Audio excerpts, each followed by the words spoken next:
जय हिंद दोस्तों। हम पढ़ रहे थे भारतीय संविधान का भाग 9A, जिसको 74वें संविधान संशोधन अधिनियम द्वारा 1992 द्वारा जोड़ा गया था। यह नगर पालिकाओं के माध्यम से शहरी स्थानीय स्वशासन से संबंधित है।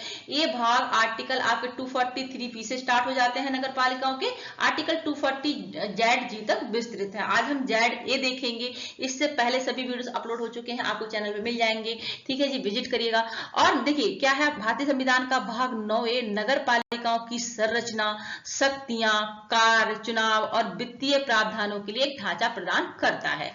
ठीक है, देखिए आज आर्टिकल 243 ZA देखेंगे हम। ठीक है, देखिए आर्टिकल 243 ZA नगर पालिकाओं के लिए निर्वाचन बताता है। ठीक है, देखिए दो क्लॉज हैं, फर्स्ट और सेकंड।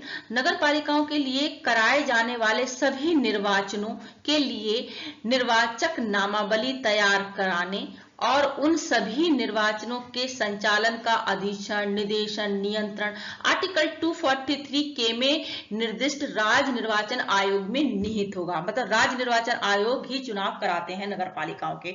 तो आर्टिकल 243 में जो निर्दिष्ट है वही राज्य निर्वाचन आयोग, मतलब वही जो आर्टिकल 243 में जो राज्य निर्वाचन आयोग दिया गया है, जो पंचायतों के इलेक्शन कराते हैं, वही नगर पालिकाओं के भी इलेक्शन कराते हैं। तो आर्टिकल 243 में क्या है, देखिए आर्टिकल 243 पंचायतों के लिए कराए जाने वाले सभी निर्वाचनों के लिए निर्वाचन नामावली तैयार कराने का और उन सभी निर्वाचनों के संचालन का अधीक्षण, निदेशन, नियंत्रण एक राज्य निर्वाचन आयोग में निहित होगा, जिसमें एक राज्य निर्वाचन आयुक्त होगा जो राज्यपाल द्वारा नियुक्त किया जाएगा। ठीक है, तो वही नगर पालिकाओं के इलेक्शन भी देखते हैं जो पंचायतों के इलेक्शन देखते हैं। मतलब राज्य निर्वाचन आयोग ही पंचायतों के इलेक्शन कराता है और राज्य निर्वाचन आयोग ही नगर पालिकाओं के निर्वाचन कराते हैं। ठीक है, इलेक्शन कराते हैं। ठीक है, सेकंड क्लॉज में क्या है, देखिए इस संविधान के उपबंधों के अधीन रहते हुए किसी राज्य का विधानमंडल विधि द्वारा नगर पालिकाओं के निर्वाचन से संबंधित या सशक्त सभी विषयों के संबंध में उपबंध कर सकेगा। मतलब राज्य विधानमंडल कानून द्वारा नगर पालिकाओं के निर्वाचन से संबंधित किसी विषय में अगर कुछ मतलब कुछ चेंजेस करने हो या कुछ उपबंध करना हो तो कर सकता है कानून के द्वारा, लेकिन संविधान के उपबंधों के अधीन रहते हुए। ठीक है जी, देखिए अगर हम सिंपल भाषा में देखें, आर्टिकल 243 ZA मूलतः नगर पालिकाओं जो कि शहरी स्थानीय निकायों के लिए होती है नगर पालिका, ठीक है, देखिए के चुनाव संबंधी प्रावधान है। इसमें आर्टिकल ZA में क्या है, चुनाव संबंधी प्रावधान है। यह कहता है कि नगर निकायों के चुनावों की पूरी प्रक्रिया, जिसमें आपकी मतदाता सूची तैयार करना हो गया, मतदान संचालित करना हो गया इत्यादि, राज्य निर्वाचन आयोग के अधीन होगा। साथ ही यदि नगर पालिका चुनाव से जुड़े किसी भी विषय पर कानून बनाना हो तो राज्य विधानमंडल ऐसा कर सकता है, बशर्ते वह संविधान की अन्य धाराओं से मेल खाता हो।